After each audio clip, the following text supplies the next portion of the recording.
Hello, good morning. Today, our guest is Dr. Rainer Zitelmann, and we're going to be talking about the wealthy. Hello, Dr. Zitelmann. How are you doing? Yes, great. Thank you for the opportunity to speak with you. I'm also equally elated. You're quite an esteemed writer and speaker. Dr. Zitelmann, are wealthy people more likely to be investors or entrepreneurs? How do rich people make their money? Most rich people made their money as entrepreneurs. If you look at the list of the wealthiest people in the world, as for example in Forbes magazine, you see that almost every one of them made the money as an entrepreneur. For example, take take someone like Larry Page or Sergey Brin. They made their money with Google, or like Jeff Bezos, who made the money with Amazon, or Mark Zuckerberg, who made the money with Facebook, and so on. Or Bill Gates, who made the money with Microsoft. Most of them, some of them inherited their money, but most of them made their money as entrepreneurs. And how do rich people preserve their wealth? It depends. Yes, it's a good question, because some people don't understand that keep wealthy or to stay rich is as difficult as to grow rich. And you can see it with when people are not have their money not for first generation, but when they inherited the money, in a lot of cases they are not able to stay rich or even to grow richer. They lose a lot of their money. So the most of the rich people now that are rich, even when they're very old, they're still working, doing their business. Look at Warren Buffett, for example. I think he's now 90 years old, 89 or 90 years old, and his partner, Charlie Munger, I think he's 98 years old, and both of them are still working with their company. And so a lot of wealthy people, they start, they go on doing their business. Some of them, of course, when they sold their business, then they go on and invest like other people do, also in funds or in the stock market or the real estate market or whatever. Do rich people become lower in risk tolerance after getting rich? The clever, as smarter they are, the more they understand that they have to lower the risk tolerance. It's very important, because the laws to become rich and the laws to stay rich are completely different. For example, if you want to become rich, you have to focus, and you have to take risks, sometimes with high leverage.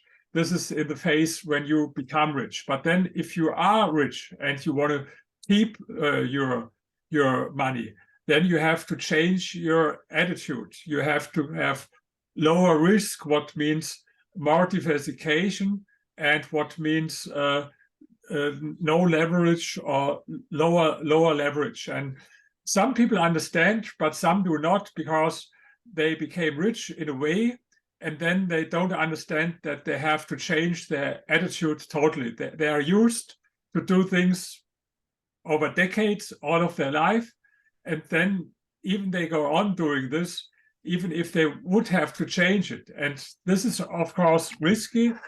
This is the reason why it even happens to some very wealthy people that they lose their wealth. This doesn't happen so often for entrepreneurs, but for example, if you take rock stars, or if you take sportsmen, professional athletes, then you see it very often. For example, look at this German tennis player, Boris Becker. Maybe you know his name. He was one of the most famous tennis players in the world, and he earned between 100 and 200 million euros, and he lost everything because he didn't understand that he had to change things totally. Dr. Zitelmann, you published a study some time ago titled The Wealth Elite. How are rich people different from other people? Yes, the topic of this was my second doctoral dissertation. I have two PhDs, one in history, the other in sociology. This was my second one. I published it 7 years ago with the title The Wealth Elite. And what I did for the study, I had in-depth interviews with a total of 45 rich people. Most of them had a net worth between 30 million and 1 billion euros, what's similar to 30 million and 1 billion dollars. And I had between 1 and 2 hour interview with every one of them, and every one of them completed a psychological test with 50 different questions. And of course, you want to find out what do they all have in common. This was your question. And the first answer is not all rich people are the same, as not all poor people are the same.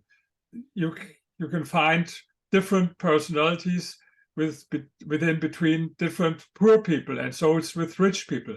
This is true on the one hand. On the other hand, there are some patterns that you can find, some things that a lot of them, maybe not every one of them, but a lot of them have this in common.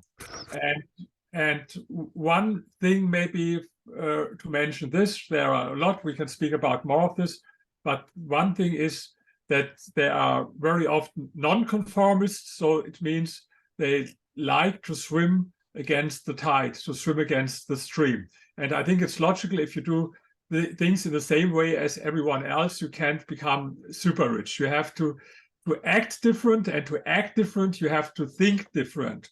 And these people really enjoyed sometimes to do the contrary of what everyone else says. I give you one example. One of the people I spoke with, he's a multi-billionaire, one of the richest people in Germany. His name is Theo Müller. He has a net worth from almost 5 billion euros, and he became rich with milk and with yogurt. And so his favorite animals are cows, and he gave me a funny only example, a metaphor. And this metaphor goes this way.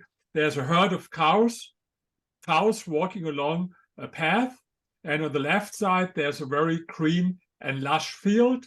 And on the right hand, there's a field that is not as near as lush as green. There are only some cramps of grass. And what he told me, 99 out of this 100 cows go to the left side. What happens?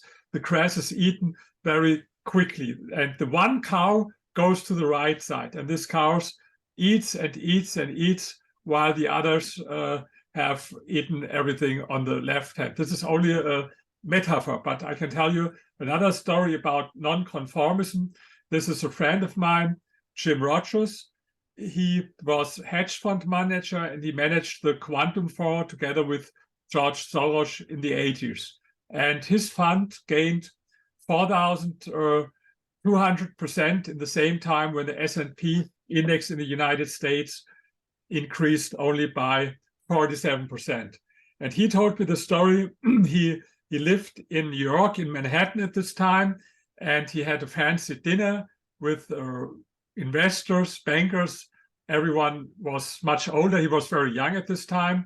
And one banker said to his neighbor, not very loud, but so loud that everyone could hear it, who can be so stupid and invest in Lockheed shares? Lockheed at this time was a company to produce aircrafts, and they were in big trouble. Every day you could read bad news about Lockheed in the newspaper, and the stock market price had declined and crashed. And Jim Rogers was the one who had invested there. And of course, for him, it was not funny. Everyone laughed about this remark. Who can be so stupid to invest in Lockheed shares? But he didn't laugh because it was about him. But he told me later on, he earned a lot of money with this investment, and he understood the louder the people laugh at you, the better it is. And this is only one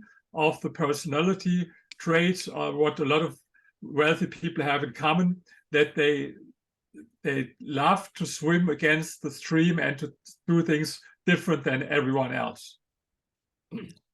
Are wealthy people emotionally stable? Yes, there are more. I mentioned that every one of them completed a psychological test. This is the so-called Big Five test. It's a very often used personality test with 5 different personality traits. And one of these 5 personality traits is neuroticism. It means how psychological stable is someone.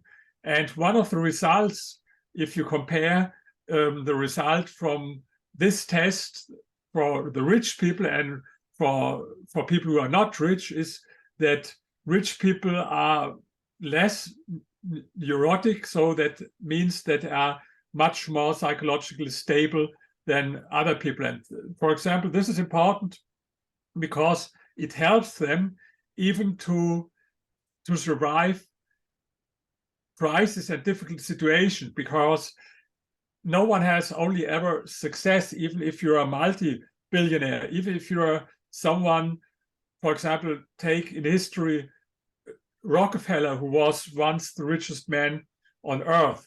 He had a lot of serious crises, or Warren Buffett had also to manage a lot of crises. And you can manage this crisis only when you are psychologically stable. And maybe I can add something for another very important thing that they have in common. I mentioned the nonconformism, but another important thing is that these people that they take the responsibility for their success, but also for their failure. Most people are this way. If they are successful, they take credit for their success. But if they lose, if they have defeats and setbacks, they blame other people, or they blame the society, they blame their parents, they blame capitalism, they blame whoever, they blame their teachers at school, they blame their boss. But rich people are different. They took responsibility not only for their success, but also for their failure. And this means if you give whom you give the guilt, you give the power. And so if you take the responsibility also for your setbacks, this means the attitude, if I'm responsible, then I have the power to change it, because it's not society, it's not the market, it's not capitalism, it's not the parents, it's only always me. Also a very important attitude. Blaming people, Dr. Zitelmann, is for losers. Yes, One has control over his destiny, whether you want to believe it or not.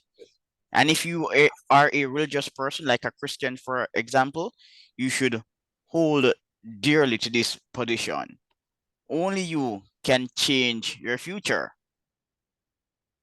exactly. This is today a lot of people want to be victims, especially is it so in United States and in Europe. There are a lot of people, everyone has other excuses why he or she is not successful.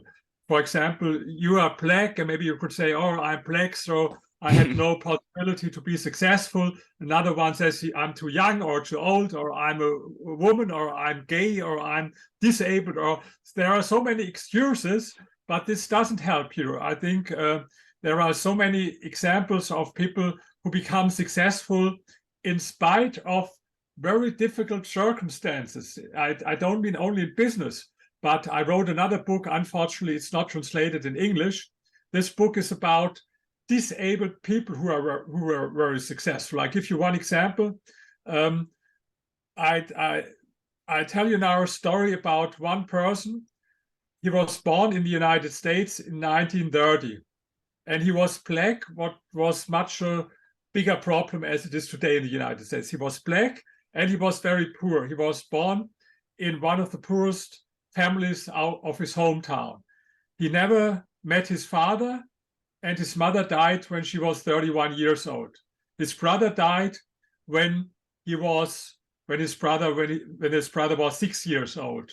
And then when he was 7 years old, he became blind, totally blind. Do you know this man? Do you know who I'm talking about? Are you talking about Ray Charles? Yes, exactly. I talk about Ray Charles, and Ray Charles is the most successful singer in history. There's a list, I think, from Billboard or Rolling Stones about the most successful singers in history, and there's only one. This is Aretha Franklin, who was more successful as he was. But he was more successful than all other male singers, more successful than John Lennon, Bob Dylan, Paul McCartney, And even Michael Jackson. Yes, I think even more successful than Michael Jackson. He was the most successful, and at this time he had hundreds of millions of dollars, what would be much more in today's money, of course. And he was famous. He had a lot of money, and he had always a lot of pretty women and girlfriends, sometimes 4 or 5 at the same time. Of course, he couldn't see them because he was blind. But if you see pictures, some of them were really pretty. And so you see, if this man could be successful, and of course he had also some problems in his life. For example, 15 years he was addicted to heroin. He took drugs. But even then, he didn't blame other people. They asked him, please give us the name of your dealer. And he said, no, I will not give the name because he's not responsible. And he added, I didn't take the drugs because I was blind or because I was black or because I was poor or whatever. I took it only because it was my own decision. And he didn't blame other people for this. Even when he got divorced, he said it was 80% my fault to get divorced. So this is a perfect example of someone who never blamed other people for setbacks. And so you see, if someone, or I'll tell you another example. Maybe have you heard about Eric Weinmeier? Do you know his name? Eric Weinmeier. I might have heard of him, but tell me the story and I'll tell you. I'll tell you the story. He was also blind. He became blind when he was 13 years old, and then he was the first man in history, the first blind man to climb the Mount Everest. But this was not enough for him. He set himself bigger goals. His goal was to go on the 7 summits. So it's the 7 summits. It means the 7 highest mountains in every continent. And he was not only one, Mount Everest was only one. He was the first in history to climb the 7 summits. He was on the front page of Time magazine. And I had an interview with him. And he told me one of the secrets was to set himself always bigger goals and then to program these goals in his subconscious mind. And he told me, before I was at the top of the Mount Everest, I had this feeling from the air, from the wind, and the smell and the feeling to be there 1,000 times before, because he experienced it very often before he was there. So I admire these people, and if someone who is blind can climb the Mount Everest and the 7 summits, you're not blind. You have, I think you have 2 arms and 2 legs. Yes. See, you can speak everything. So what's in between you and a big success? So it's not only about how to grow rich. People have different goals in life. Some people want to grow rich. Some people have other goals. But for another one who I admire very much is Arnold Schwarzenegger. He was born in a very ordinary family. His father was policeman in Austria, and when he was only 13 years old, he said, I want to be the biggest bodybuilder in the world. And they laughed at him. They said, he's crazy. Maybe we have to go to doctor, bodybuilding. At this time, there was no bodybuilding, there was no fitness. So it was only for some, maybe they thought some crazy people who do this things, pumping iron and the stuff. And but he reached his goal. He became the most successful Mr. Universe, and then Mr. Olympia. What is the highest what you can reach in bodybuilding? I think 7 times Mr. Olympia. And then he said, I want to be one of the best paid movie stars in the world.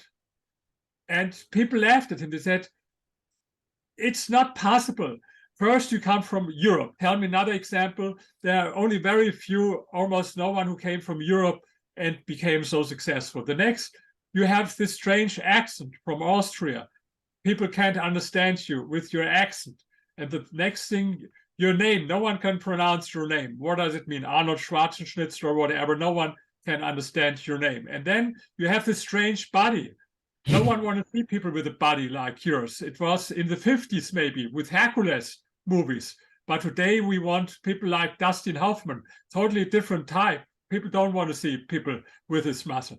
But he believed in it. And and his first movie was not a success. It was Hercules in New York, and it was a disaster. He became an award, I think, for one of the 100 worst movies this year. And the next movies were also not a great success. It was like pumping iron. But then later, you know the story. He became very famous with Terminator, with Conan, and all these movies. And then he said, okay, I want to go to politics. And people didn't believe that someone like he could be successful politics. But he was governor of California 2 times. And California at this time was the 8th biggest economy in the world. And he was not elected only 1 time, but 2 times.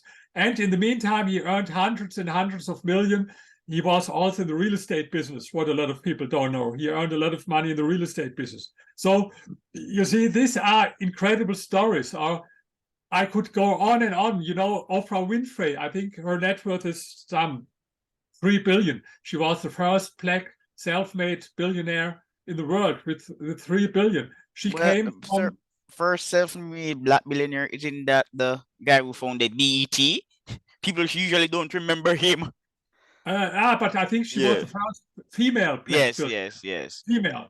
And and of course she had a difficult childhood. She was abused. She came from a difficult family background, and she was not rich and all this. So you see, what I think what counts is your attitude, your mindset, and uh, not external circumstances. And no one of these people felt himself always like a victim, but as the master of their own life. You're right. So in my own life, some years ago, I applied for a job and I would have secured it, but I did something really foolish in my communication, or rather should I say lack thereof. I didn't communicate it enough, and neither did I communicate properly, so I did not get that job. And who should take the blame? Not you, me, because I was in the position. If you fail to plan, you plan to fail. And even doing something as simple as a podcast requires immense planning, because one has to account for errors, errors in the podcast, errors in time and the environment, errors with the computer. It really requires a lot of deep planning, even though it's a relatively simple job. Yes, this is great that you started it. By the way, when did you start with your podcast? 2021. I started in 2021. So before 2021, I was always reading these interesting academics and entrepreneurs like yourself. But I became bored because mainstream podcasters were not interviewing interesting people. They were interviewing the same lame speakers repeatedly, and I became bored. And I would complain, and then I said, no, why should I complain? Let me start a podcast. And when one decides to upgrade himself, the universe will open up a can of opportunities. So I started to write for foreign publications. I'm a Jamaican, and because of my writing, I developed relationships with some foreign academics, and I was able to interview them. But for a long time, I was complaining that mainstream I think now we podcasters, have a problem with maybe with the internet. yes, we do. It is saying internet connection is unstable. Sorry, now I can't understand you. I think there's a problem with the internet with you. Yes, there is a problem with the internet. So let me start over again. Hold on. Okay, Can you? now I can Yeah, hear you yes, yes. So again. let me start over. And as I said, when you're in the podcasting business, you have to account for these errors all the time. So I'm looking at my screen and I can see you quite clearly on the screen, and I'm sure that you can see me. But when I look on myself, it was in a shade of gray. So let me start over the story. So in 2021, I started the podcast. Why did I start the podcast? I became irritated because mainstream podcasters were not interviewing intriguing people. They were repeating the same string of lame academics with the same old canards, and I became really bored. So I said, why not start a podcast? I was always doing research. Academics, they have emails. I invited an academic. I found this email and we had a conversation. Then I started to write for some foreign publications. And because of my writings, I developed contacts with more academics and entrepreneurs. So the program expanded since then, and the growth is slow but stable, and I expect more growth in the future. But what I do know is that my listeners are quite loyal. I respect them and they respect me. So most people who experience stratospheric success, they build a devoted fan base. If you can't inspire people, you're less likely to be successful. Remember, leadership is about followership. You can't be a leader if you don't have a followership. And the people who read my articles and listen to the show, some of them, they seem to revere me quite a bit. One called me a professor, but I'm not a professor. I don't have a PhD. But if you can't build a followership, you're not going anywhere. And despite the fact that my show is not that popular, I only have over 2,000 followers, I get really serious people like yourself to come on. And sometimes I wonder why they show up because I'm not popular. Oh, this is a great this is a great story. Let's go on with. Do you have any further questions to my research or Yes, I to? do, I do. But I like you. You seem to like the story. But yes, Yes. so sometimes Oh, I really thank wonder, you. like, why do people like yourself show up on the show? I'm just a random person. I'm not popular any at all. Yeah, and it baffles other people too. They were saying, Lipton, how do you get these guys? Oh, You have to try. It's always you have to yes, try. For example, I was always famous for having the prettiest young girls, and people asked me, "How do you do this?" Even when I had no money, when I was, that's because I asked them. Yes, the more you ask, of course, you get a lot of no's and you get a lot of rejection. But if you go on and on, then in a way you will be successful. So this is the only secret. I interviewed a psychologist who actually argued that point. He said the best people are not afraid of rejection. And even with my show, sometimes I get rejection. Sometimes I send an email and the person says, no, not interested, and I move on. But interestingly, sometimes some of these people later recant the rejection and they show up. I think if you are in sales, you have to accept it. Rejection is normal. The the in most cases you get rejections. I compare with girls. It's the same. If you speak to the most prettiest girls, of course you get most in most cases you get rejection. But if you have a frustration tolerance, you don't care about it. So I remember I had a friend. He he was in the real estate business and he launched closed-end real estate fund for institutional investors. And he went to so many different potential clients, institutional investors, and asked them whether they want to invest in his fund. And almost everyone gave the same answer. Yes, it sounds interesting. If you have the first three clients, then come back again and then we will also invest. But no one wanted to be the first because these institutional investors, they don't want to do things right. They only have fear to do things wrong, to make a mistake. And they have fear that if they invest and it's a mistake, then their boss maybe later will ask them, why did you invest in this fund? No one else did it. You were the first one. And so everyone told him, come back when you have the first 3 ones. And he had to go to 167 institutional investors before the first one agreed. And today he's very successful and everyone wants to invest in his fund. So this is what I call frustration tolerance, to get 167 no's. But I tell you about one person who got 2,000 no's. This was when I was young at school.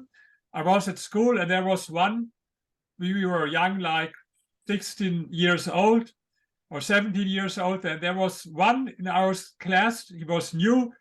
He had long hair, but with fat and a lot of pimples in his face. And he was not really a likable person. And he was absolutely not handsome.